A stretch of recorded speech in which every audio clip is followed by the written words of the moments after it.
1 മുതൽ 9 വരെ ഒന്ന് വായിക്കാം.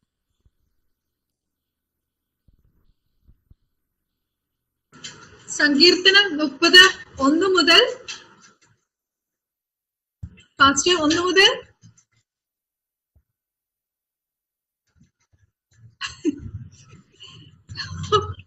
സങ്കീർത്തനം 1 മുതൽ 9 വരെ. ഓക്കെ, യഹോവേ, ഞാൻ നിന്നെ പുകഴ്ത്തുന്നു, നീ എന്നെ ഉദ്ധരിച്ചിരിക്കുന്നു. എന്റെ ശത്രുക്കൾ എന്നെ കുറിച്ച് സന്തോഷിപ്പാൻ നീ ഇടയാക്കിയതുമില്ല. എന്റെ ദൈവമായ യഹോവേ, ഞാൻ നിന്നോട് നിലവിളിച്ചു, നീ എന്നെ സൗഖ്യമാക്കുകയും ചെയ്തു. യഹോവേ, നീ എന്റെ പ്രാണനെ പാതാളത്തിൽ നിന്ന് കരയിച്ചിരിക്കുന്നു. ഞാൻ കുഴിയിൽ ഇറങ്ങിപ്പോകാതിരിക്കേണ്ടതിന് നീ എനിക്ക് ജീവരക്ഷ വരുത്തിയിരിക്കുന്നു. യഹോവയുടെ വിശുദ്ധന്മാരെ, അവന് സ്തുതി പാടുവിൻ, അവന്റെ വിശുദ്ധ നാമത്തിന് സ്തോത്രം ചെയ്യുവിൻ. അവന്റെ കോപം ക്ഷണമേക്കെയുള്ളൂ, അവന്റെ പ്രസാദമോ ജീവപര്യന്തമുള്ളത്. സന്ധ്യയെങ്കിൽ കരച്ചിൽ വന്ന് രാപ്പാർക്കും, ഉഷസ്സിലോ ആനന്ദഘോഷം വരുന്നു. ഞാൻ ഒരു നാളും കുലുങ്ങിപ്പോകയില്ല എന്ന് എന്റെ സുഖകാലത്ത് ഞാൻ പറഞ്ഞു. യഹോവേ, നിന്റെ പ്രസാദത്താൽ നീ എന്റെ പർവ്വതത്തെ ഉറച്ചു നിൽക്കുമാറാക്കി. നീ എന്റെ മുഖത്തെ മറച്ചു, ഞാൻ ഭ്രമിച്ചുപോയി. യഹോവേ, ഞാൻ നിന്നോട് നിലവിളിച്ചു, യഹോവയോട് ഞാൻ യാചിച്ചു. ഞാൻ കുഴിയിൽ ഇറങ്ങിപ്പോയാൽ എന്റെ രക്തം കൊണ്ട് എന്ത് ലാഭമുള്ളൂ? ധൂളി നിന്നെ സ്തുതിക്കുമോ? അത് നിന്റെ സത്യത്തെ പ്രസ്താവിക്കുമോ? ആമേൻ. 30 അധ്യായം നമ്മൾ പഠിക്കുമ്പോൾ 29 അധ്യായത്തിൻ്റെ അതേ സെയിം പോയിന്റ് തന്നെയാണ് 30 അധ്യായം നമ്മൾ പഠിക്കുമ്പോഴും. ആമേൻ. ദാവീദ് വളരെ വ്യക്തമായിട്ട് പറയുന്ന തൻ്റെ വേദനകൾ, ഒന്ന് ആമേൻ ദേവാലയ പ്രതിഷ്ഠയും അതോട് ചേർന്നുള്ള ശുശ്രൂഷകളുമാണ് ഇതിനകത്ത് വെളിപ്പെടുത്തുന്നത്. ആമേൻ. ഇതിൻ്റെ ഹെഡിങ് നമുക്കറിയാം എന്താണ്? ഭവന പ്രതിഷ്ഠാ ഗീതം. ഭവന പ്രതിഷ്ഠാ ഗീതം നമ്മൾ എഴുതേണ്ടത് ദേവാലയ ശുദ്ധീകരണം. ഹെഡിങ് ദേവാലയ ശുദ്ധീകരണം. ഹെഡിങ് വളരെ പ്രാധാന്യമാണ്. നമ്മുടെ എക്സാമിന് കൃത്യമായിട്ടും ഹെഡിങ് വരും. ദേവാലയ ശുദ്ധീകരണം ഹെഡിങ്. നമുക്കറിയാം ഈ 30 അധ്യായം നമ്മൾ പഠിക്കുമ്പോൾ കഴിഞ്ഞ ദിവസം നമ്മൾ കഴിഞ്ഞ ക്ലാസ് ചിന്തിച്ചതുപോലെ യെരുശലേം ദേവാലയത്തിൻ്റെ അകത്തളങ്ങളിലുള്ള അകത്തളങ്ങളിലെ ഹാളാണ്, അല്ലെങ്കിൽ ആ വിശുദ്ധ ആരാധന സ്ഥലമാണ് അവരെന്ത് ചെയ്തത്? ശുദ്ധീകരിച്ചത്. സ്തോത്രം. വിശുദ്ധ ആരാധന സ്ഥലം. ആമേൻ. 29 അധ്യായം നമ്മൾ ശരിക്കും പഠിച്ചതാണ്. അത് ഏത് സ്ഥലമെന്നറിയാമോ? നമ്മുടെ ആ ആരാധന ആലയത്തെക്കുറിച്ച് പഠിക്കുമ്പോൾ പ്രാകാരമുണ്ട്, വിശുദ്ധ സ്ഥലമുണ്ട്, അതിപരിശുദ്ധമായ സ്ഥലമുണ്ട്. എന്നാൽ ഈ വിശുദ്ധമായ സഭാ ഹാളാണ് അവരെന്ത് ചെയ്തത്? ശുദ്ധീകരിച്ചത്. എന്നാൽ 30 അധ്യായത്തിലേക്ക് നമ്മൾ വരുമ്പോൾ ഈ ആരാധന ആലയത്തിൻ്റെ അകത്തളങ്ങളിൽ രാജാവിൻ്റെ പേരടക്കം 30 അധ്യായത്തിൽ വെളിപ്പെടുത്തുകയാണ്. 29 അധ്യായത്തിലേക്ക് നമ്മൾ വന്നപ്പോൾ അതിനകത്ത് ചില രത്നച്ചുരുക്കമായി ചില കമ്പിവാചകത്തിൽ വ്യാഖ്യാനികൾ ചില ദൂതുകൾ പ്രസ്താവിച്ചെങ്കിലും ഒരുപാട് വചനങ്ങൾ നിരത്തിവെച്ചെങ്കിലും 30 അധ്യായത്തിലേക്ക് നമ്മൾ പ്രവേശിക്കുമ്പോൾ ഒറ്റ കാര്യം ഇതാണ്: യഹോവയുടെ ആലയമാണ്. എന്താണ്? യഹോവയുടെ ആലയം. എഴുതിക്കോളൂ, യഹോവയുടെ ആലയം. യഹോവയുടെ ആലയമാണ്. ബ്രാക്കറ്റിൽ ദേവാലയം.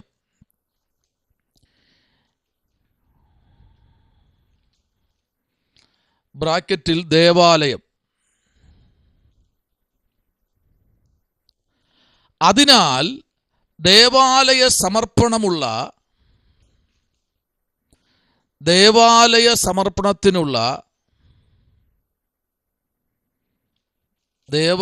സമർപ്പണത്തിനുള്ള ഗീതം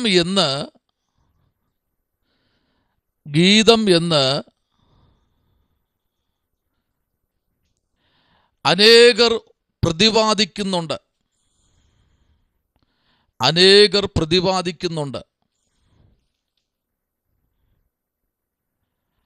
ആ അനേകർ ആരെന്ന് നോക്കാം. മോവാബിയരുടെ കാലത്ത് ദേവാലയം പുനഃപ്രതിഷ്ഠ ചെയ്യുമ്പോൾ, ദേവാലയം പുനഃപ്രതിഷ്ഠ ചെയ്യുമ്പോൾ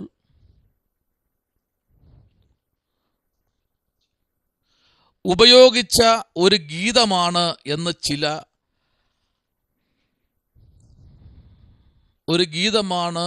ചില പഠനങ്ങൾ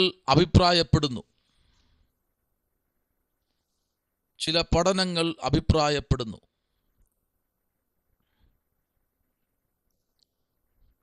അതേസമയം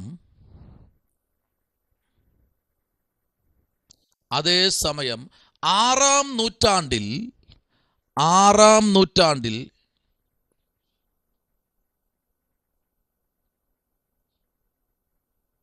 യോശയ്യ രാജാവ് ദേവാലയം ശുദ്ധീകരിച്ച്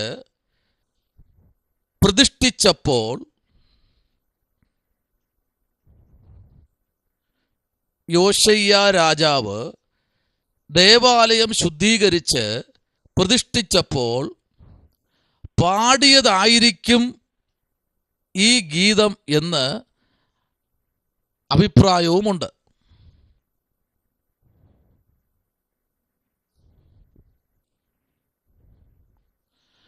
അപ്പൊ ശ്രദ്ധിക്കണേ, ഈ യോശയ്യ രാജാവാണ് ഈ ആലയത്തെ എന്ത് ചെയ്തെന്നറിയാമോ?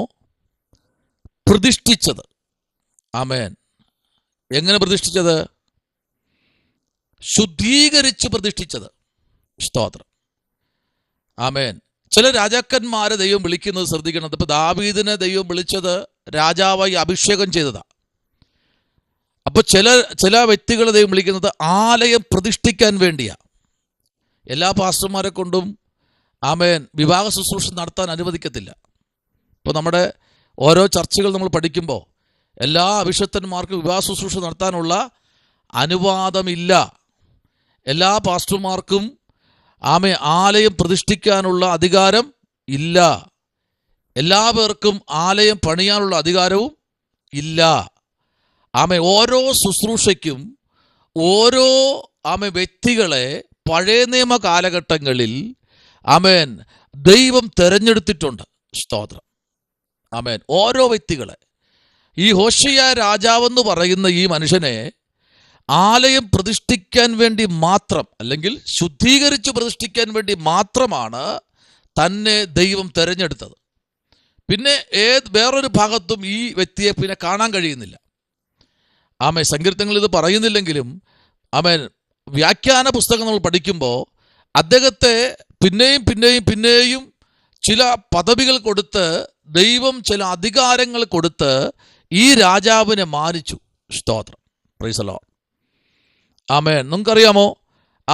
നമ്മുടെ യോസേപ്പിനെ ദൈവം വിളിച്ച എന്തിനു വേണ്ടിയാ? യോസേപ്പിനെ എന്തിനു വേണ്ടിയാ വിളിച്ചേ? ദീർഘദർശനം പറയാൻ വേണ്ടി അല്ലേ? ദീർഘദർശനം പറയാൻ. അപ്പോൾ യോസേപ്പിനെ വിളിച്ച ദൈവത്തിന് അവനെ അതിലുപരിയായി, അവൻ വിശ്വസ്തനായിരുന്നപ്പോൾ എന്ത് ചെയ്തു? അതിലുപരിയായി പ്രൈം മിനിസ്റ്റർ ആക്കി വെച്ചു. സ്തോത്രം. ഫറവോനെക്കാളും അധികാരത്തിൽ കയറ്റിയിരുത്തി. ആരെ? യോസേപ്പിനെ. ആമേൻ. അപ്പോൾ എപ്പോഴും ശ്രദ്ധിക്കേണ്ട ഒരു കാര്യം, എവിടെയെങ്കിലും നമ്മെ ശത്രു ഞെരുക്കുന്നു എങ്കിൽ അതിനകത്ത് നമ്മൾ പതറിപ്പോകേണ്ട കാര്യമില്ല. അടുത്ത ഒരു തലത്തിലേക്ക് ഉയരേണ്ട സമയമായി. അയ്യോ, ഇന്നയാൾ എന്നെ മീറ്റിങ്ങിന് വിളിച്ചില്ലല്ലോ, അയ്യോ ഇന്നയാൾ എനിക്ക് സമയം തന്നില്ലല്ലോ, അയ്യോ ഇന്ന വ്യക്തി എന്നെ ബഹുമാനിക്കുന്നില്ലല്ലോ. ഒന്നുകൊണ്ടും ഭാരപ്പെടണ്ട. Price the Lord. നിങ്ങൾക്കറിയോ, ഈ 26 വർഷമാകും പോകുന്നു. 26 വർഷം കൊണ്ടും ഒരാളിനോട് ഞാൻ അങ്ങോട്ട് ചോദിച്ചിട്ടില്ല എനിക്ക് മീറ്റിംഗ് തരുമെന്ന്.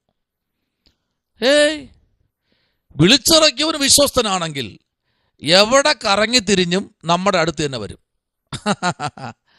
ആമേൻ. നിങ്ങൾക്കറിയോ, അങ്ങനെ തന്നെ വരും. Praise the lord. ആമേൻ. അതാണ് നമ്മളും ദൈവമായിട്ടുള്ള വിളിച്ചിറക്കിയവൻ വിശ്വസ്തന കേട്ടോ. വിളിച്ചിറക്കിയവൻ വിശ്വസ്തൻ. നമ്മൾ ആ വേല വിശ്വസ്തയോടെ ചെയ്താൽ മതി. ഉറപ്പായിട്ടും ദൈവം നമ്മുടെ അടുത്ത് അണികളെ നിരത്തി നിർത്തും. Price the lord. Amen. Hallelujah.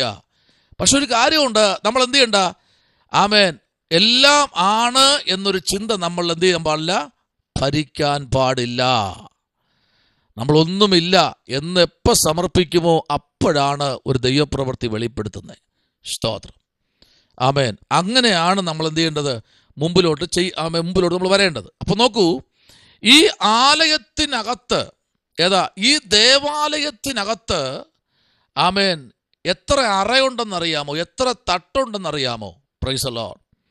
ഏകദേശം വിശുദ്ധ ആമേൻ ബൈബിളിനകത്ത് എല്ലാം രേഖപ്പെടുത്തിയിട്ടില്ല. പക്ഷേ വ്യാഖ്യാനികൾ പറയുന്നത് 258 അറകൾ ഈ ദേവാലയത്തിനകത്ത് ഉണ്ട് എന്നാണ്. 258 അറകൾ. ആമേൻ. അതിന് പ്രധാനപ്പെട്ട സ്ഥലമാണ് വിശുദ്ധമായ സ്ഥലം. ആമേൻ. അതിപരിശുദ്ധമായ സ്ഥലം. ആമേൻ. പ്രാകാരം. പോയിട്ട് അതിനകത്തുള്ള അറകളാണ് 258 അറകൾ ഇതിനകത്ത് ഉണ്ട് എന്ന് വ്യാഖ്യാനികൾ വിളിച്ചു പറയുകയാണ്. അതെന്തായിരിക്കും അവരാ പഠനം? ശ്രദ്ധിക്കൂ. ആമേൻ. നമുക്കറിയാം, നമ്മുടെ ആലയത്തിനകത്ത് ഒറ്റ ഹാള അല്ലേ? ഒരു ഹാളാണ് നമ്മുടെ ആലയം. എല്ലാ ആലയം ഒറ്റ ഹാള. ആമേൻ. പക്ഷേ പഴയ നിയമ കാലഘട്ടങ്ങളിലെ ആലയങ്ങൾ നിങ്ങൾ ശ്രദ്ധിക്കണം. ആ ആലയത്തിനകത്ത് ഫെയ്ത്തോം ഉണ്ടാകും, അതിനകത്ത് പ്രാർത്ഥനാമുറി ഉണ്ടാകും, അതിനകത്ത് ധ്യാനമുറി ഉണ്ടാകും, അതിനകത്ത് പ്രസംഗത്തിന്റെ മുറികളുണ്ടാകും. Praise the lord. ആമേൻ. അതിനകത്ത് കയറിയാണ് അഭിഷക്തന്മാർ പ്രസംഗിക്കുന്നത്. ആമേൻ. ഒരു കാര്യം മറന്നു പോകരുത്. നമ്മുടെ ദാവീദ് സിംഹാസനത്തിലേക്ക് വരും മുൻപ് അദ്ദേഹം എന്ത് ചെയ്തിനാ? ഉൾമുറിയിൽ പോകും. എന്തിനാ? ഉൾമുറിയിൽ പോയിട്ട് എന്ത് ചെയ്യുമെന്നറിയാമോ? തൻ്റെ ആദ്യകാലങ്ങളിൽ തൻ്റെ അപ്പൻ തനിക്ക് സമ്മാനമായി കൊടുത്ത പഴയ തുരുത്തിയും ആ വടിയും ആ പഴയ പൊക്കണവും കൂടെ എടുത്ത് മുമ്പിൽ വച്ചിട്ട് എന്ത് ചെയ്യുമെന്നറിയാമോ? താൻ വാവിട്ട് കരയും. കരഞ്ഞ ശേഷമാണ് താൻ പ്രാർത്ഥിച്ചിട്ട് ആമേൻ അവിടെ നിന്ന് രാജവസ്ത്രം അണിഞ്ഞ് പുതിയ തുരുത്തിയെടുത്ത് ആമേൻ കയ്യിൽ ഒരു ചെങ്കോലുമായി രാജകസേരയിലേക്ക് വരുന്നത്. സ്തോത്രം. ആമേൻ. അപ്പോൾ ആലയത്തിനകത്തുള്ള അറകൾ നമ്മൾ ചിന്തിക്കണം. നമ്മുടെ ആലയമൊക്കെ തുറന്ന പുസ്തകം പോലെ കിടക്കുക. ആമേൻ. എന്നാൽ നോക്കൂ, ഒരു RC ചർച്ചിലേക്ക് നിങ്ങൾ പോകൂ. അതിനകത്ത് എത്ര അറയുണ്ടെന്നറിയാമോ? എത്ര റൂമുണ്ടെന്നറിയാം അതിനകത്ത്? Price the lord. ഹല്ലേലൂയ. അതിനകത്ത് ഓരോരോ റൂമിനകത്തും ആമേൻ എന്തെല്ലാം കാര്യങ്ങളെന്നറിയാൻ ചെയ്തു വച്ചിരിക്കുന്നേ. ആമേൻ. നമ്മുടെ ആലയത്തിനകത്ത് സഹോദരിമാർ പുൽപ്പിറ്റിലേക്ക് കയറി നിന്ന് പ്രസംഗിക്കുന്ന കാണുമ്പോൾ ഭയങ്കര ബുദ്ധിമുട്ടാണ്. Price the Lord. പുൽപ്പിറ്റ് എന്താണെന്ന് പോലും ചെരുപ്പൊക്കെ ഇട്ട് ഷൂ എല്ലാം ഇട്ട് പുൽപ്പിറ്റിൽ കയറി നിന്ന് പ്രസംഗിക്കുന്ന കാണുമ്പോൾ സങ്കടം വരാറുണ്ട്. Praise the lord. ആമേൻ. ഞാൻ വിദേശ രാജ്യത്ത് പോയപ്പോൾ ഞാൻ ഷൂ വെളി ഊരിയിട്ടപ്പോൾ ആരും വെളി ഊരിയിടുന്നില്ല, എല്ലാവരും ഇട്ടുകൊണ്ട് പോകുകയാ. സ്തോത്രം. എവിടെയാ? പുൽപ്പിറ്റിൽ കയറി നിൽക്കുന്ന ആരാധിക്കാൻ വേണ്ടി വർഷിപ്പ് ലീഡർമാരെല്ലാം അങ്ങ് പോവുക ചെരുപ്പ് ഇട്ടുകൊണ്ട്. നോക്കൂ, ഇന്ന് രാത്രി ഒരു കാര്യം പറയാം. ആമേൻ. പഴയ നിയമത്തിൽ മോശയോട് ദൈവം പറഞ്ഞു, മോശേ, നീ നിൽക്കുന്ന സ്ഥലം വിശുദ്ധമാകയാൽ നിന്റെ കാലിൽ നിന്ന് ചെരുപ്പ് എന്ത് ചെയ്യണം? അഴിച്ചു കളയണം. Price the Lord. അപ്പോൾ നമ്മുടെ ജീവിതത്തിനകത്ത് ആമേൻ ദൈവവചനം നമ്മൾ എപ്പോഴും എന്ത് ചെയ്യണം? പഠിച്ച് അതിനകത്ത് നിന്ന് ദൈവം തരുന്നത് നമ്മൾ വ്യക്തികളുമായി ഷെയർ ചെയ്യണം. അതിനു മുൻപ് ഉൾമുറിക്കകത്ത് കയറിയിരുന്ന് ദൈവം തരുന്ന ഒരു വചനത്തെ നമ്മൾ വേദിയിൽ കയറും മുൻപേ ആ വചനം നിരന്തരമായി പഠിച്ച് ധ്യാനിച്ച് അതിനകത്തുനിന്ന് കിട്ടുന്ന ഒത്തുവാക്യം കൂടെ ദൈവത്തിൽ നിന്ന് വാങ്ങിക്കൊണ്ട് വേദിയിലേക്ക് കയറുമെങ്കിൽ നിങ്ങളല്ല അവിടെ ശുശ്രൂഷിക്കുന്നത് മഹാരാജാവായ ദൈവം. നിങ്ങളൊരു ഉപകരണമായി നിന്നുകൊടുത്താൽ മതി, പറയാൻ ദൈവം ആമേൻ അധികാരം തരും. Price the Lord. അരമണിക്കൂർ പ്രസംഗിക്കുന്ന ഒരു വ്യക്തിക്ക് ആമേൻ 1.5 മണിക്കൂർ പ്രാർത്ഥിക്കണം. Price the lord. ഹല്ലേലൂയ. 1 മണിക്കൂർ പ്രസംഗിക്കേണ്ട വ്യക്തി 3 മണിക്കൂർ പ്രാർത്ഥിക്കണം. ആമേൻ. ആ മീറ്റിങ്ങിൽ നമുക്ക് കാണുമ്പോഴേ അറിയാം. Price the Lord. പ്രാർത്ഥിച്ചുകൊണ്ട് വരുന്നവരെ കാണുമ്പോഴേ നമുക്കറിയാം. ഹല്ലേലൂയ, സ്തോത്രം. ആമേൻ. പ്രാർത്ഥിച്ചുകൊണ്ട് വരുന്നവരെ വരുമ്പോഴേ നമുക്കറിയാം. Price the lord. എന്നാൽ ഈ തലമുറയിൽ പഴയ കാലഘട്ടങ്ങളിലേക്ക് വരണം. Price the Lord. ഇന്ന് ആലയങ്ങളിലേക്ക് മൊബൈൽ ഫോൺ കയറി, അതോടുകൂടി പ്രാർത്ഥനയിൽ നിന്നു. ആമേൻ. ഇപ്പോൾ എല്ലാം ജെമിനിയോട് ചോദിക്കുക. ജെമിനി അമ്മച്ചി എന്താ പറയുന്ന? ജെമിനി അമ്മച്ചി ഇത് ശരിയാണോ? ജെമിനി അമ്മച്ചി പറയൂ, ഇതിൻ്റെ അർത്ഥം ശരിയാണോ? അടുത്ത കുറച്ച് പേര് ഗൂഗിളിൽ കയറുന്ന, അമ്മച്ചി ഇത് ശരിയാണോ? അമ്മച്ചി തെറ്റ് പറഞ്ഞാൽ പറയും, അണ്ണ ഇത് ശരിയാണോ? അണ്ണ ഈ പറയുന്നതിൻ്റെ അർത്ഥം മുട്ടുമടക്ക്. ഞങ്ങളെല്ലാം പഠിച്ചപ്പോൾ ഒരു ജെമിനി ഇല്ലായിരുന്നു. സ്തോത്രം. ഞങ്ങളെല്ലാം മുട്ടും മുഴങ്കാലിരുന്ന് പ്രാപിച്ചതാ. ഇപ്പോഴെല്ലാവരും ജെമിനിക്കകത്തായി. സ്തോത്രം. 1 മണിക്കൂർ പ്രസംഗിക്കാനുള്ള ജെമിനിക്കകത്ത് കിട്ടും. പോരാ, മുഴങ്കാലിരിക്കണം. മുഴങ്കാലിൽ. സ്തോത്രം. ആമേൻ. പ്രാർത്ഥനാ മുറിക്കകത്ത് കയറിയിരിക്കണം. ഞാൻ ഒരു കാര്യം ചോദിക്കട്ടെ, 1 മണിക്കൂർ നമ്മുടെ ഫോൺ മാറ്റി വയ്ക്കാൻ പറ്റുമോ നമുക്ക്? ആർക്കെങ്കിലും? ഇല്ല. അത് ഭയങ്കര ഒരു ബന്ധനമായി ഇന്ന്. സ്തോത്രം. അവിടെ നിൽക്കട്ടെ. അടുത്ത ഭാഗത്തേക്ക് നമുക്ക് വരാം. Price the Lord. അടുത്ത ഭാഗത്തേക്ക് നമ്മൾ വരുമ്പോൾ ഒരു വാക്യം നിങ്ങളുടെ മുമ്പിൽ വയ്ക്കുക. ഒറ്റ വാക്യം. പുറപ്പാട് പുസ്തകം 2-ാമത്തെ അധ്യായം അതിൻ്റെ 16-ാമത്തെ വേദാംശം നിങ്ങളുടെ മുമ്പിൽ വയ്ക്കുക. പുറപ്പാട് പുസ്തകം 2-ാം അധ്യായം അതിൻ്റെ 16-ാമത്തെ വാക്യം ഒരാളിനൊന്ന് വായിക്കാം. വായിച്ചേ. പുറപ്പാട് പുസ്തകം 2-ാം അധ്യായം 16-ാമത്തെ വാക്യം. ഹല്ലേലൂയ. മിദ്യാനിലെ പുരോഹിതന് 7 പുത്രിമാർ ഉണ്ടായിരുന്നു. അവർ വന്ന് അപ്പന്റെ ആടുകൾക്ക് കുടിപ്പാൻ വെള്ളം കോരി തൊട്ടികൾ നിറച്ചു. ആമേൻ. അവരെന്ത് ചെയ്തു? വെള്ളം കോരി, ആമേൻ, തൊട്ടികൾ നിറച്ചു. എന്തിനു വേണ്ടിയാ? ഇടയന്മാർക്ക്, ആമേൻ, ആടുകൾക്കും കൊടുക്കാൻ വെള്ളം കോരി നിറയ്ക്കുക. Price the Lord. അപ്പോൾ മോശ എന്ത് ചെയ്തു? എഴുന്നേറ്റ് അവരെ സഹായിച്ചു. അവരുടെ ആടുകളെ എന്ത് ചെയ്തു? കുടിപ്പിച്ചു. സ്തോത്രം. നമ്മളൊക്കെ മോശമാരാകണം. ആമേൻ. അവരെ മാത്രം ഏലിക്കരുത്, നമ്മളും കൂടെ ചെയ്യണം കാര്യങ്ങൾ. മോശ അതിന് മാതൃക പുരുഷനായി. ഹല്ലേലൂയ. ആമേൻ. നമ്മൾ എത്രത്തോളം ദൈവത്തിന് വേണ്ടി നിൽക്കാൻ പറ്റുമോ അത്രത്തോളം. ആമേൻ. നോക്കൂ, ആമേൻ, ദൈവത്തിൻ്റെ പ്രവൃത്തി മോശയിൽ കൂടെ വെളിപ്പെടുമ്പോൾ, പ്രൈസ് ദി ലോർഡ്, ഫറവോൻ ഈ കാര്യം കേട്ടാറെ മോശയെ കൊല്ലുവാൻ അന്വേഷിച്ചു. കണ്ടോ? കൊല്ലാൻ വരുന്ന വ്യക്തികൾക്ക് വേണ്ടി വെള്ളം കൊടുത്തു. മോശയെ കൊല്ലാൻ വേണ്ടി വരികയാണ്. സ്തോത്രം. നിങ്ങൾ ആ ഭാവമൊക്കെ ശരിക്കും വായിക്കണം കേട്ടോ. ആമേൻ. കൊല്ലാൻ വന്നാലും നീ വെള്ളം കുടിച്ചോ? വെള്ളം കുടിച്ചിട്ട് നീ എന്നെ കൊന്നാൽ മതി. Price the Lord. വിശ്വസ്തയോടെ നിൽക്കുന്ന വ്യക്തികളെ തകർക്കാൻ ആ കാലഘട്ടം മുതൽ ഈ കാലഘട്ടം വരെ, ആമേൻ, വളഞ്ഞ് നിൽക്കുക. വളഞ്ഞ്. സ്തോത്രം. ദൈവകുഞ്ഞെ, സ്തോത്രം. എങ്കിലും വിട്ടുകൊടുക്കരുത്. ദൈവം നമുക്ക് തരുന്ന സമയം മാക്സിമം ഉപയോഗിക്കണം. സ്തോത്രം. മാക്സിമം. ഞാനിപ്പോൾ ഓണത്തിന് 2 ദിവസം അവധി കൊടുക്കാൻ ധരിച്ചിരിക്കുക. കാരണം എല്ലാവരും അങ്ങോട്ടും ഇങ്ങോട്ടും പോകുന്നവരല്ലേ, കുഞ്ഞുങ്ങളൊക്കെ ഉള്ളവരല്ലേ. സ്തോത്രം. ആമേ. ചിരി നോക്കിയേ പറഞ്ഞപ്പോൾ. ആമേ. സ്തോത്രം. കൊടുക്കാൻ ഇരിക്കുക എന്നേ പറഞ്ഞോളൂ, നിശ്ചയിച്ചില്ല. എപ്പോഴും വേണോ പിൻവലിക്കാം. ആ 15-ാമത്തെ വാക്യം ഒന്ന് വായിക്കാം. ആവശ്യത്തെ 15-ാമത്തെ വാക്യവും അതിൻ്റെ 15-ാം വാക്യം വായിച്ചാൽ മതി. ഫറവോൻ ഈ കാര്യം കേട്ടാറെ മോശയെ കൊല്ലുവാൻ അന്വേഷിച്ചു. മോശ ഫറവോന്റെ സന്നിധിയിൽ നിന്ന് ഓടിപ്പോയി മിദ്യാൻ ദേശത്ത് ചെന്ന് പാർത്തു. അവൻ ഒരു കിണറ്റിനരികെ ഇരുന്നു. ആമേൻ. അവിടെ പോയി നിന്നു. മിദ്യാന്യരുടെ മുമ്പിൽ കയറി അവിടെ നിൽക്കുക.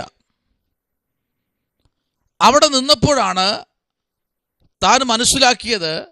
എന്താ മനസ്സിലാക്കിയേ? വെള്ളം കുടിപ്പാൻ ഇല്ല. അധ്യായം നമ്മൾ താഴോട്ട് വായിച്ചു വരുമ്പോൾ 18, 19, 20 21, 22, 23 വാക്യങ്ങളിലേക്ക് നമ്മൾ വരുമ്പോൾ അവിടെ ദൈവത്തിൻ്റെ പ്രവൃത്തി അഭിഷക്തനെ എങ്ങനെ സൂക്ഷിക്കുന്നു എന്നുള്ളത് വളരെ പ്രധാനപ്പെട്ട കാര്യമാണ്. സ്തോത്രം. നിങ്ങൾക്കറിയോ, ഏലിയാവ് ദൈവത്തിൻ്റെ സന്നിധിയിൽ നിന്ന് പ്രാപിച്ചവരാരെങ്കിലും ഉണ്ടോ? ദൈവസന്നിധിയിൽ പ്രാപിച്ചവർ, ദൈവസന്നിധിയിൽ നിന്ന് പ്രാപിച്ചവരാരെങ്കിലും ഉണ്ടോ? ഇതിനകത്ത് ഉണ്ടോ? മനസ്സിലായില്ല. ദൈവത്തിൻ്റെ സന്നിധിയിൽ നിന്ന് പ്രാപിച്ചവർ ഇതിനകത്തുണ്ടോ? ആരുമില്ലേ? അവർ പൊക്കട്ടെ, എന്നിട്ട് ഞാൻ പൊക്കാം. അനിൽ ബ്രദർ പൊക്കിയ ഞാനും പൊക്കും. ഞാൻ പറഞ്ഞത് മനസ്സിലായോ? ദൈവസന്നിധിയിൽ നിന്ന് പ്രാപിച്ചവർ ഇതിനകത്തിരിപ്പുണ്ടോ? പാസ്റ്റർ എന്താ പ്രാപിച്ചത്? ഞാനോ? പാസ്റ്റർ പറഞ്ഞാലും ഞങ്ങൾ കൈവക്കൂല. ഞങ്ങൾ പ്രാപിച്ചിട്ടില്ല. ഞങ്ങൾ അവർ പറഞ്ഞ സരോജിനി സിസ്റ്റർ പറഞ്ഞാൽ ഞങ്ങൾ പറയണേ. ഞങ്ങൾ ആ തോമാച്ചൻ അന്യഭാഷ പറയും പോലെ ഞങ്ങൾ പറയുന്നത്. ഞങ്ങൾ പ്രാപിച്ചില്ല. നോ, നിങ്ങൾ കൈ പൊക്കിയില്ല എന്നുള്ളത് മനസ്സിലായി. ഞാൻ പറഞ്ഞത് മനസ്സിലായോ എന്ന് എനിക്കറിയത്തില്ല. നിങ്ങൾ ദൈവസന്നിധിയിൽ നിന്ന് പ്രാപിച്ചവരാണോ? എന്ത് പ്രാപിച്ചു?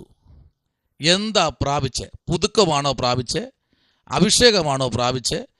രൂപാന്തരമാണോ പ്രാപിച്ചേ? അല്ലെങ്കിൽ കുറച്ച് നന്മകളാണോ? എന്താ നിങ്ങൾ പ്രാപിച്ചേ? നിങ്ങളുടെ ശബ്ദം കേൾക്കാൻ താല്പര്യമുണ്ട്. പറഞ്ഞോളൂ, എന്താ പ്രാപിച്ചേ?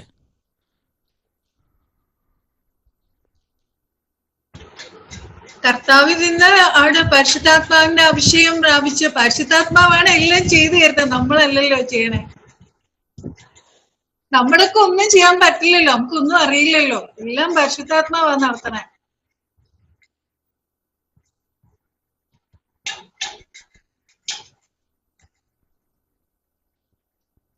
പറഞ്ഞോളൂ. എല്ലാവരും സ്നാനപ്പെട്ടവർ അഭിഷേകം പ്രാപിച്ചവരോ? പറഞ്ഞോളൂ, എന്താ പ്രാപിച്ചേ? തങ്കമാൻറ്റി, പ്രൊഫസർ സിസ്റ്ററെ, കമല സിസ്റ്ററെ, അനിൽ ബ്രദറെ, എന്താ പ്രാപിച്ചേ? പറഞ്ഞോളൂ. പ്രാപിച്ചു, അന്യഭാഷ അഭിഷേകം പ്രാപിച്ചു.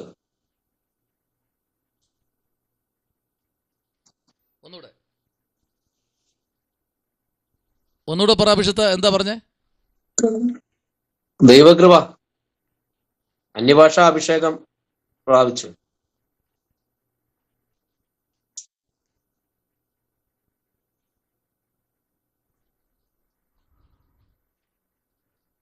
സ്തോത്രം. ഇന്നേക്ക് 25 വർഷം മുൻപ് എന്നോട് ഞങ്ങളുടെ അഭിഷത്തൻ ചോദിച്ചു, ഷാജി ബ്രദർ എന്താ പ്രാപിച്ചത്? പറഞ്ഞ് താൻ നാക്ക് അകത്തേക്ക് എടുത്തപ്പോൾ ചാടി എളിയിട്ടു. ഞാൻ പറഞ്ഞു, ദൈവശക്തി പ്രാപിച്ചു.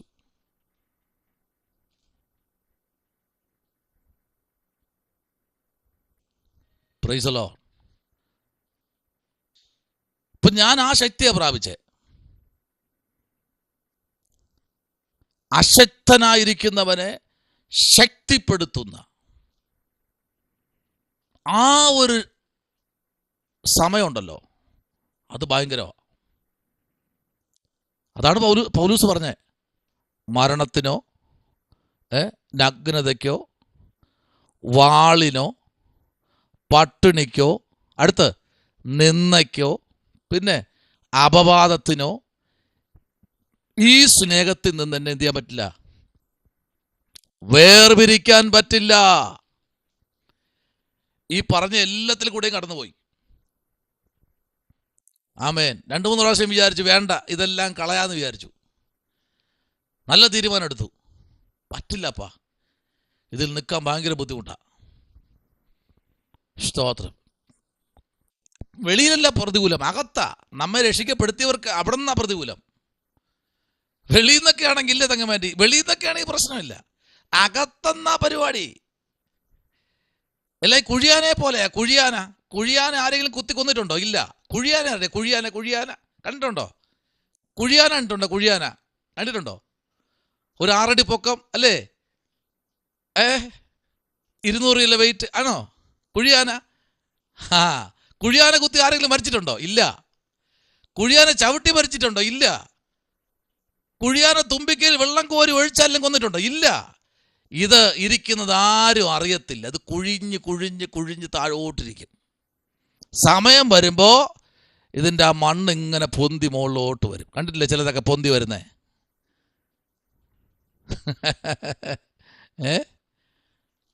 ദൈവമക്കളെ, ആമേൻ. ചില കാര്യങ്ങൾ നമ്മൾ ദൈവസന്നിധിയിൽ പ്രാപിച്ചെടുക്കണം. സ്തോത്രം. ആമേൻ. കർത്താവിൻ്റെ സന്നിധിയിൽ നമ്മൾ പ്രാപിക്കണം ചിലത്. Price the Lord. അടുത്തൊരു വാക്യത്തിലേക്ക് നിങ്ങളുടെ മുമ്പിൽ വരുന്നു. ഒരു വാക്യത്തിലേക്ക്, ആവർത്തന പുസ്തകം 32-ാം അധ്യായം അതിന് 32-ാം അധ്യായം 39-ാമത്തെ വാക്യം. ആവർത്തന പുസ്തകം 32-ാം അധ്യായം അതിന്റെ 39-ാമത്തെ വാക്യം. ഞാൻ മാത്രമേ ഉള്ളൂ, ഞാനല്ലാതെ ദൈവമില്ല എന്ന് ഇപ്പോൾ കണ്ടുകൊള്ളുവിൻ. ഞാൻ കൊല്ലുന്നു, ഞാൻ ജീവിപ്പിക്കുന്നു, ഞാൻ തകർക്കുന്നു, ഞാൻ സൗഖ്യമാക്കുന്നു. എന്റെ കയ്യിൽ നിന്ന് വിടുവിക്കുന്നവൻ ഇല്ല. ആമേൻ. ഇവിടെ നമ്മൾ വായിച്ച വാക്യത്തിലേക്ക് വരുമ്പോ ഞാൻ മാത്രമേ ഉള്ളൂ, ഞാൻ അല്ലാതെ ദൈവമില്ല എന്ന് അവിടെ ഉറപ്പിച്ച് വചനത്തിനകത്ത് പറയുകയാണ്. ആമേൻ. 1-2 ഭാഗം എഴുതിക്കോളൂ. 1-2 ഭാഗം. പ്രാർത്ഥനയുടെ തീഷ്ണതയെ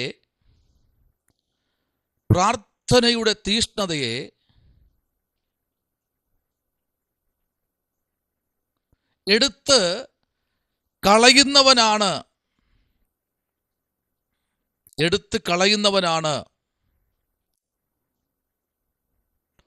മൂഢൻ എന്ന പ്രയോഗം ഇവിടെയും സങ്കീർത്തനങ്ങളിൽ പലയിടത്തും കാണുന്നത്. യഹോവ സൗഖ്യമാക്കുന്ന ദൈവമാണ് എന്നത് പഴയ നിയമത്തിലെ വളരെ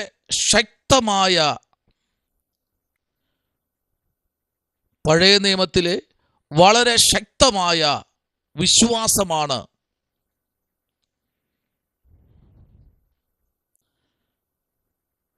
സൃഷ്ടി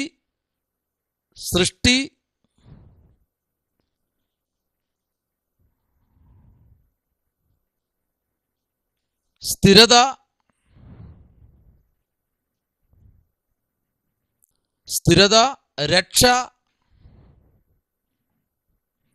മാനസാന്തരം, വീണ്ടും ജനനം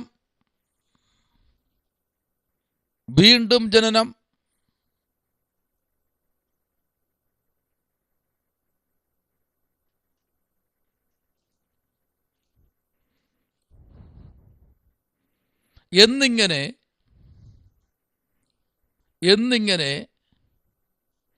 എല്ലാം തന്നെ യഹോവയുടെ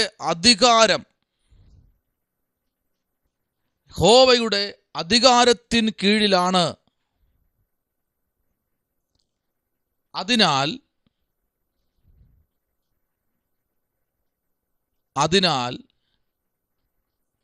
യഹോവ സൗഖ്യമാക്കുന്നു,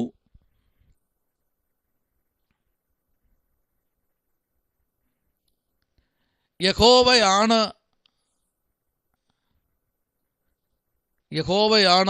എന്ന്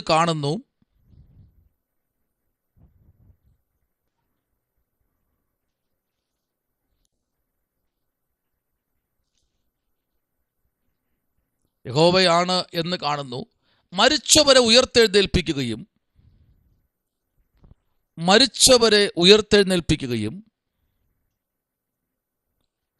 രോഗികളെ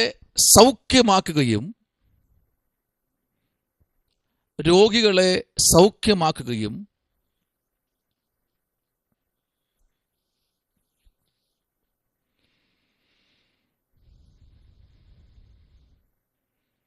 പൈശാചിക മണ്ഡലങ്ങളിൽ നിന്ന് വിടുതൽ നൽകുകയും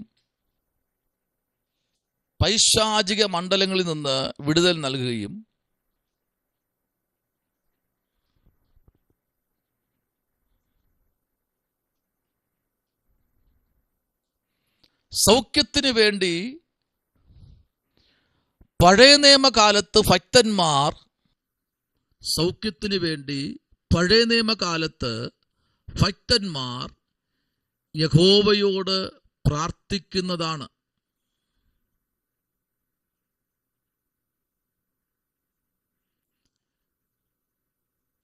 യഹോവ നൽകുന്ന രോഗസൗഖ്യം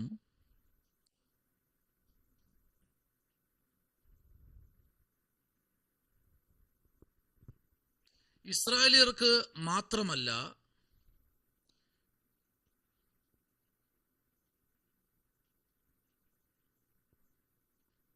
സൗഖ്യം തേടി വരുന്ന അന്യജാതിക്കാർക്കും സൗഖ്യം തേടി വരുന്ന അന്യജാതിക്കാർക്കും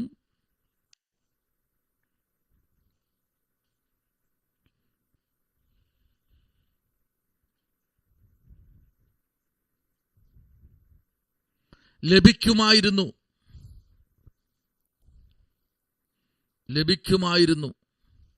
എന്നതാണ് നയമാന്റെ കഥ നമ്മെ പഠിപ്പിക്കുന്നത്.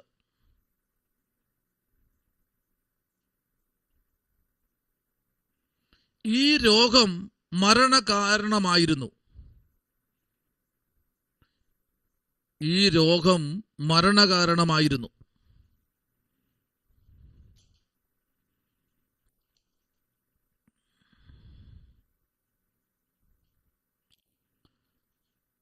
ഒന്ന് വായിക്കാമോ? 2 രാജാക്കന്മാരുടെ പുസ്തകം 5-ാമത്തെ അധ്യായം ഒന്ന് വായിക്കാമോ? 2 രാജാക്കന്മാരുടെ പുസ്തകം 5-ാമത്തെ അധ്യായം 1-ാമത്തെ വാക്യം മുതൽ. അരാം രാജാവിന്റെ സേനാധിപതിയായ നയമാൻ മുഖാന്തരം യഹോവ അരാമിന് ജയം നൽകിയത് കൊണ്ട് അവന്റെ യജമാനൻ അവനെ മഹാനും മാന്യനുമായി എണ്ണി. അവൻ പരാക്രമശാലിയെങ്കിലും കുഷ്ഠരോഗിയായിരുന്നു.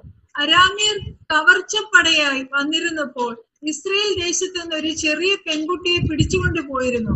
അവൾ നയമാന്റെ ഭാര്യയ്ക്ക് ശുശ്രൂഷ ചെയ്തു വന്നു. അവൾ തന്റെ യജമാനൻ ശമരിയിലെ പ്രവാചകന്റെ അടുക്കൽ ഒന്ന് ചെന്നെങ്കിൽ അവൻ അവന്റെ കുഷ്ഠരോഗം കൊടുക്കുമായിരുന്നു എന്ന് പറഞ്ഞു.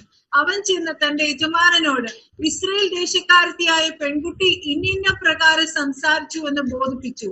നീ പോയി വരിക, ഞാൻ ഇസ്രയേൽ രാജാവിനെ എഴുതി തരാം എന്ന് അരാം രാജാവ് പറഞ്ഞു. അങ്ങനെ അവൻ 10 താലന്ത് വെള്ളിയും 6000 ശെക്കെൽ പൊന്നും 10 കൂട്ടം വസ്ത്രവും എടുത്തു പുറപ്പെട്ടു. അവൻ ഇസ്രയേൽ രാജാവിന്റെ അടുക്കൽ എഴുത്തും കൊണ്ട് ചെന്നു. അതിൽ ഈ എഴുത്ത് കൊണ്ടുവരുന്ന എന്റെ ഭൃത്യൻ നയമാന്റെ കുഷ്ഠരോഗം നീ മാറ്റിക്കൊടുക്കേണ്ടതിന് ഞാൻ അവനെ നിന്റെ അടുക്കൽ അയച്ചിരിക്കുന്നു എന്ന് എഴുതിയിരുന്നു. ഇസ്രയേൽ രാജാവ് എടുത്തു വായിച്ചപ്പോൾ വസ്ത്രം കീറി അവൻ ഇതാ കുഷ്ഠരോഗം മാറ്റിക്കൊടുക്കേണ്ടത് ഒരാളെ എന്റെ അടുക്കൽ അയച്ചിരിക്കുന്നു. മരിപ്പിക്കുകയും ജീവിപ്പിക്കുകയും ചെയ്യുവാൻ ഞാൻ ദൈവമോ? നോക്കുവിൻ, അവൻ ഇതിനാൽ എന്നോട് ശണ്ഠയ്ക്ക് കാരണം അന്വേഷിക്കുകയില്ലയോ എന്ന് പറഞ്ഞു. ഇസ്രയേൽ രാജാവ് വസ്ത്രം കീറിക്കളഞ്ഞു എന്ന് ദൈവപുരുഷനായ എലീശ കേട്ടപ്പോൾ രാജാവിന്റെ അടുക്കൽ ആളയച്ചു. നീ വസ്ത്രം കീറിക്കളഞ്ഞത് എന്ത്? അവൻ എന്റെ അടുക്കൽ വരട്ടെ, എന്നാൽ ഇസ്രയേലിൽ ഒരു പ്രവാചകനുണ്ട് എന്ന് അവൻ അറിയും എന്ന് പറയിച്ചു. അങ്ങനെ യജമാനൻ രഥത്തോടും കുതിരകളോടും കൂടെ എലീശയുടെ വീട്ടുവാതിൽക്കൽ വന്നു നിന്നു.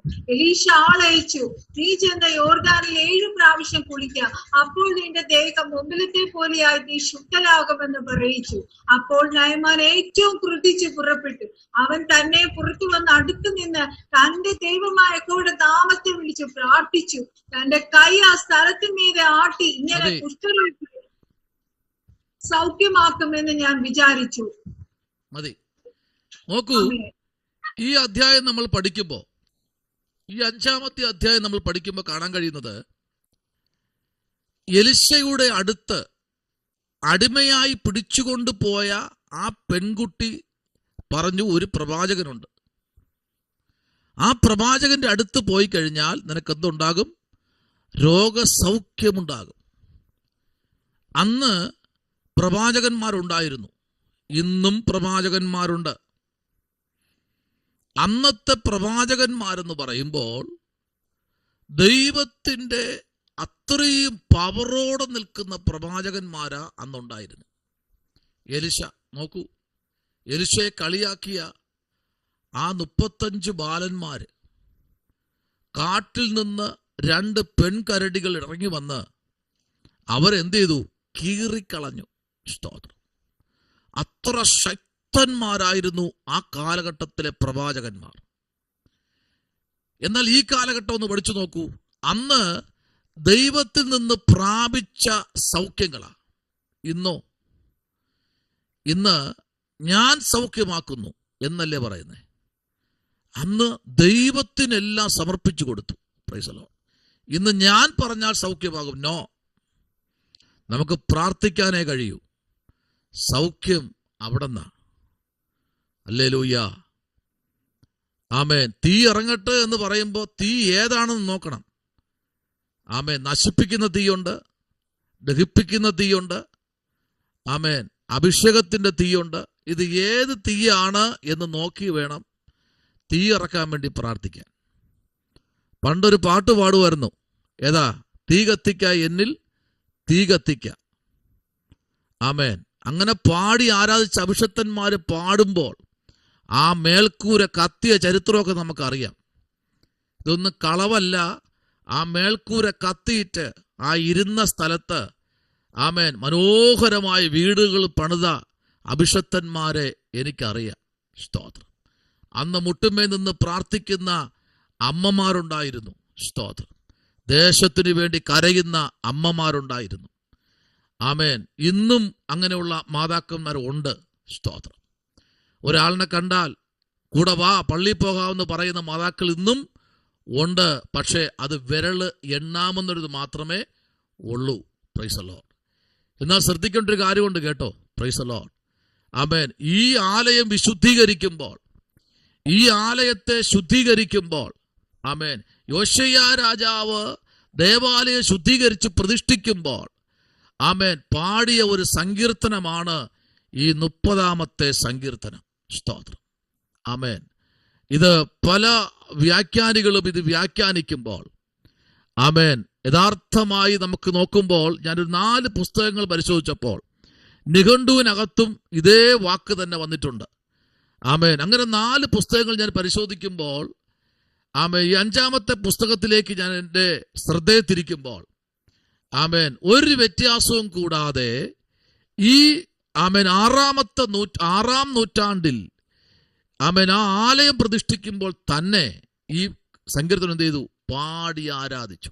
സ്തോത്രം. ആമേൻ. പ്രത്യേകിച്ച് ആ ആലയം ശുദ്ധീകരിച്ച് അതിനകത്തുള്ള ഭവനങ്ങൾ, ഹലോ എല്ലാവരും ഉണ്ടോ ഇവിടെ? അതിനകത്തുള്ള ഭവനങ്ങൾ, ആ ഭവനം ആർക്കുള്ളതെന്നറിയാമോ? ലേവ്യർക്കുള്ള ഭവനം. Price the Lord. പുരോഹിതന്മാർക്കുള്ള ഭവനം. ആമേൻ. അത് പ്രതിഷ്ഠിക്കുന്ന ഒരു പ്രതിഷ്ഠാഗീതമാണ് ഈ 30-ാമത്തെ സങ്കീർത്തനം. സ്തോത്രം. നോക്കൂ, പെട്ടകം കൊണ്ടുവരുന്ന സമയത്ത് ആമേൻ കാള ഒന്ന് വരണ്ടപ്പോ ആമേൻ പെട്ടകത്തിൽ കയറി വ്യവസ്ഥയില്ലാത്തവ കയറി പിടിച്ചു. ആ സമയത്ത് അവൻ എന്ത് ചെയ്തു? പ്രാണനെ വിട്ടു. Praise the lord. ആമേൻ. നമ്മുടെ കയ്യിരിക്കുന്ന ഈ വേദപുസ്തകം നമ്മൾ ചിലപ്പോൾ കടയിൽ പോയി അവർ 1000 രൂപ പറയുമ്പോൾ നമ്മൾ 1010 കൊടുക്കാതെ 800 രൂപ പോരെ, 900 പോരെ എന്ന് വിലപേശി വാങ്ങുന്ന ഈ പുസ്തകം ഉണ്ടല്ലോ, ഇതിനകത്ത് എഴുതിയിരിക്കുന്ന വാക്കുകൾ ഒരു മനുഷ്യനല്ല. ആമേ, ഇത് ദൈവത്തിന്റെ കരമാണ്. Praise the lord. ഹല്ലേലൂയ. ആമേ. നമ്മൾ വിലപേശിയൊക്കെ വാങ്ങിക്കൊണ്ട് വരും. പക്ഷേ ഒരു കാര്യം ശ്രദ്ധിക്കണം, ഇത് ആമേ ജീവന്റെ പുസ്തകമാണ്. ഈ പുസ്തകം എപ്പോഴും നമ്മുടെ കയ്യിൽ വന്ന് പെട്ടിട്ടുണ്ടോ, നമ്മൾ തകർച്ചയല്ല, നമ്മൾ എവിടെയൊക്കെ തകരുമെന്ന് ശത്രു വാദിച്ചോ അവിടെയെല്ലാം നമ്മെ ഉയർത്തുന്ന ഒരു ദൈവശക്തി ഈ പുസ്തകത്തിൽ കൂടെ ഉണ്ട് കേട്ടോ. ഒരു വാക്യം നമ്മുടെ മുമ്പിൽ വയ്ക്കുന്നു. പുറപ്പാട് പുസ്തകം 15-ാമത്തെ അധ്യായം അതിന്റെ 26-ാമത്തെ വാക്യം.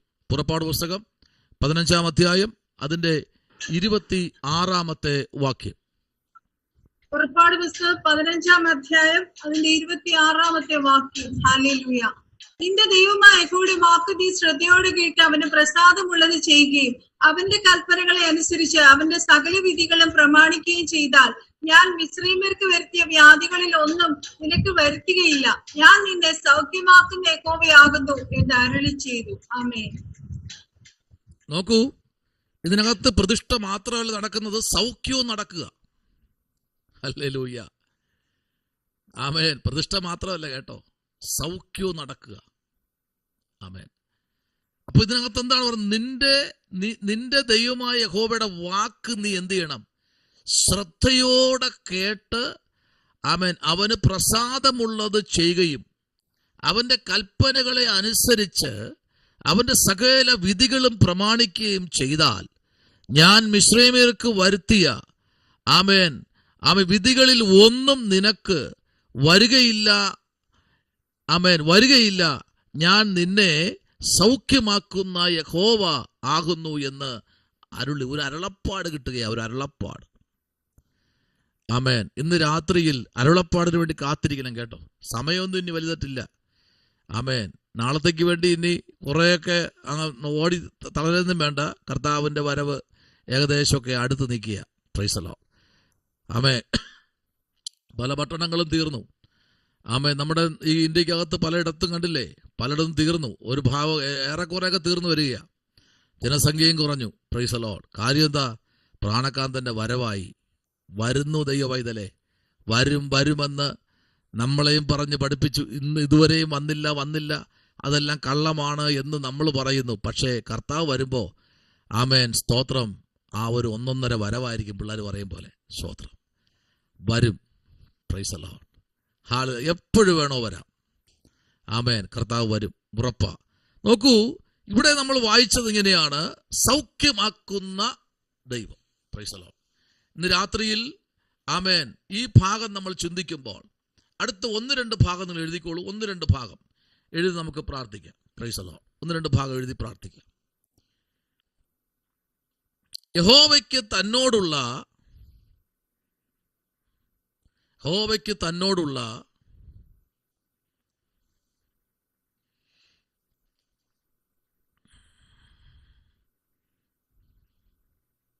സ്നേഹത്തെ പ്രദർശിപ്പിക്കുന്ന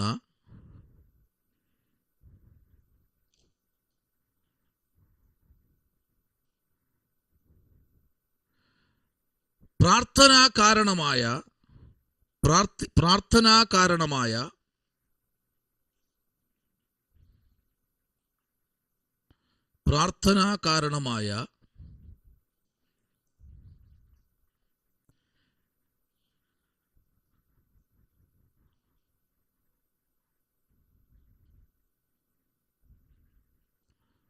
ഒരു വാക്യം കൂടെ വായിച്ചേ. 30-ാം സങ്കീർത്തനം അതിന്റെ 10, 11, 12 വാക്യം കൂടെ ഒന്ന് വായിച്ചേ.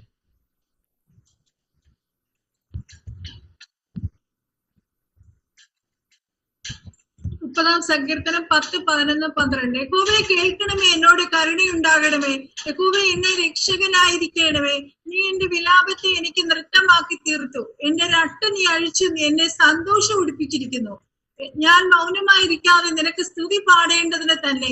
എന്റെ ദൈവമായ യഹോവേ, ഞാൻ എന്നേക്കും നിനക്ക് സ്തോത്രം ചെയ്യും. ആമേൻ. 10, 11, 12 വാക്യത്തിലേക്ക് നമ്മൾ വരുമ്പോ അതിനകത്ത് നമ്മൾ കാണുന്നത് തൻ്റെ ദൈവത്തോട് താൻ പറയുന്ന, അല്ലെങ്കിൽ താൻ ദൈവത്തോട് യാചിക്കുന്ന ഒരു യാചനയാണ് 10-ാമത്തെ വാക്യത്തിൽ നാം കാണുന്നത്. എന്ത് ചെയ്യണം? യഹോവേ കേൾക്കണമേ. എന്താണ് പറഞ്ഞത്? കേൾക്കണമേ. താൻ പറയുന്നതിന് മുൻപ് താൻ ദൈവത്തോട് അപേക്ഷിക്കുന്ന ഒരു അപേക്ഷയാണ്. എന്താ? കേൾക്കണമേ. സ്തോത്രം.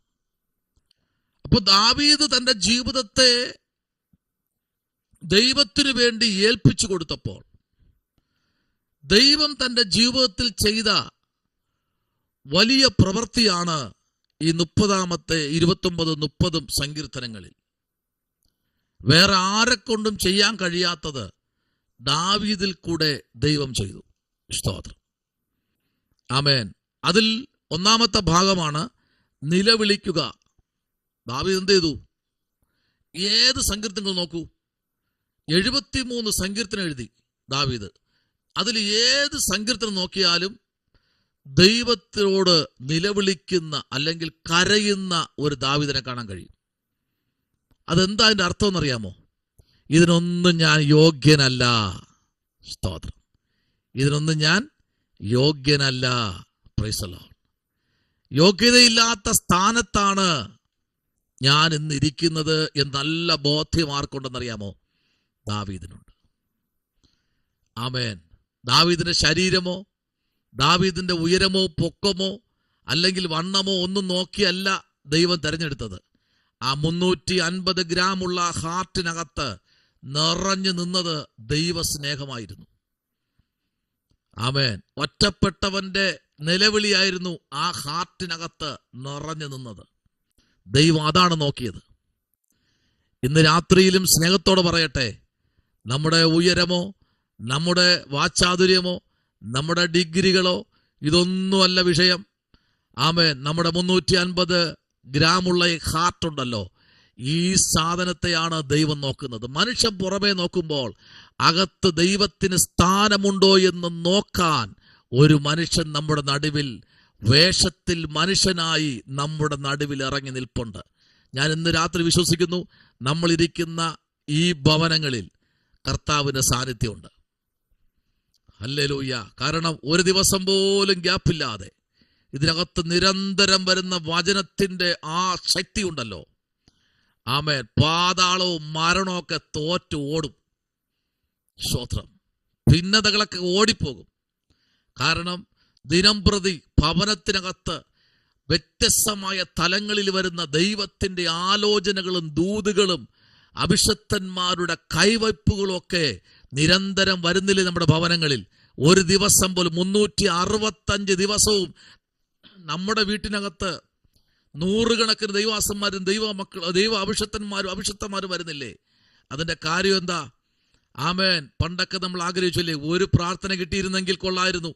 അതിലപ്പുറം 365 ദിവസവും നമ്മുടെ വീട്ടിനകത്ത് ആമേൻ ഏതെല്ലാം ഭക്തന്മാർ കടന്നു വരുന്നു. ഹല്ലേലൂയ. അതെന്തെന്നറിയാമോ? ദൈവത്തിൻ്റെ സ്നേഹമാണ്. ഞാൻ പലപ്പോഴും ബാക്കിലോട്ട് ചിന്തിക്കും, ദൈവമേ സ്തോത്രം. ആമേൻ. വെറും ഒരു ചെറിയ ഒരു മൊബൈലിൽ തുടങ്ങിയതാ. Praise the lord. ഇന്നെൻ്റെ വീട്ടിൽ നോക്കൂ. ആമേൻ. ഒരു ബൈബിൾ കോളേജിലുള്ളേക്കാളും പുസ്തകങ്ങളും നോട്ട്സുകളും തൻ്റെ അഭിഷക്തന്മാരും എഴുതിയ പരീക്ഷ പേപ്പറുകളും ആമേൻ കുറെ ടെസ്റ്റുകളും ആമേൻ എന്തൊക്കെ വേണ്ട ഇതിനകത്ത്. കാരണം എന്നറിയാമോ? ഒരു പ്രാസംഗികന്റെ വീട്ടിനകത്ത് ഉള്ളതിനേക്കാൾ ഒരു കോളേജിനകത്ത് ദൈവം ചെയ്ത അത്ഭുതങ്ങളാണ്. Price the Lord. ഒരു ബണ്ടിൽ പേപ്പർ വേണം ഒരു എക്സാമിന്. Praise the Lord.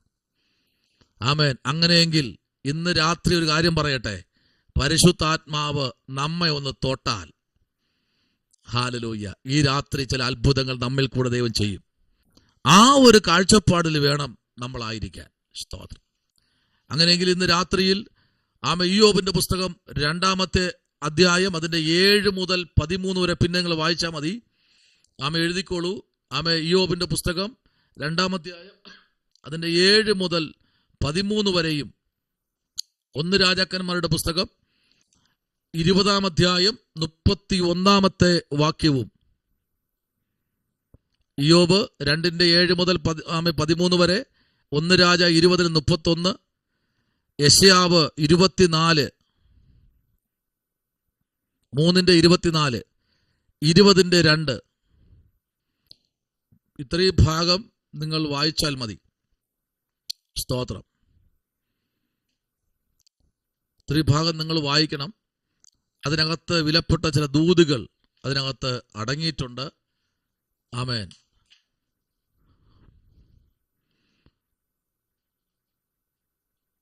എഴുതിക്കോളൂ.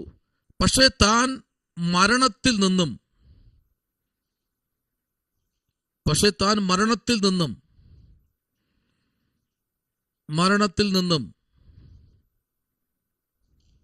വീണ്ടെടുക്കപ്പെട്ടത്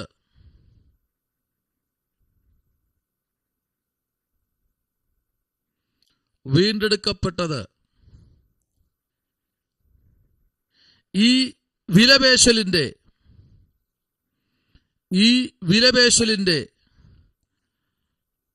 അടിസ്ഥാനത്തിലല്ല,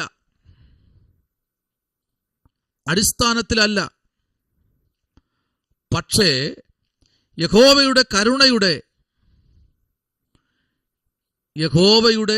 കരുണയുടെ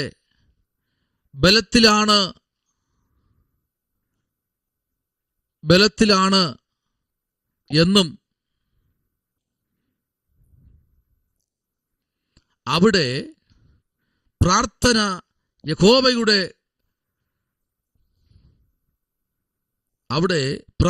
യഹോവയുടെ കരുണയുടെ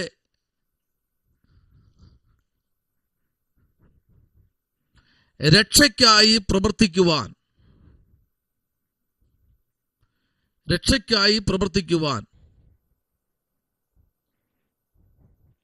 ബ്രാക്കറ്റിൽ കേൾക്കണമേ.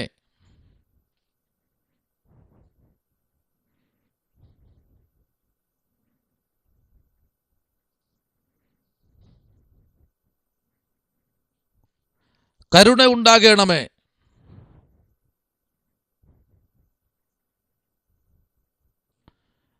ബ്രാക്കറ്റിൽ രക്ഷകനായിരിക്കണമേ.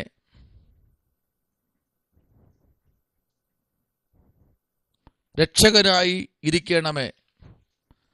സങ്കീർത്തനം 90 അതിൻ്റെ 7. തൻ്റെ പ്രാർത്ഥനയ്ക്ക് ദൈവം മറുപടി നൽകിയതിൻ്റെ സന്തോഷത്തിനാണ് തൻ്റെ പ്രാർത്ഥനയ്ക്ക് ദൈവം മറുപടി നൽകിയതിൻ്റെ സന്തോഷത്തിലാണ്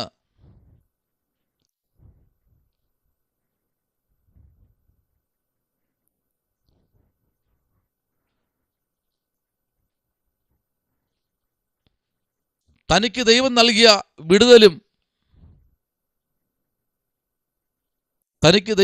വിടുതലും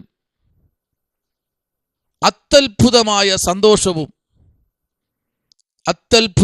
സന്തോഷവും ദാവീദിനെ മരണത്തിൽ നിന്ന് അടുത്തൊരു തലത്തിലേക്ക് ദൈവം ഉയർത്തി.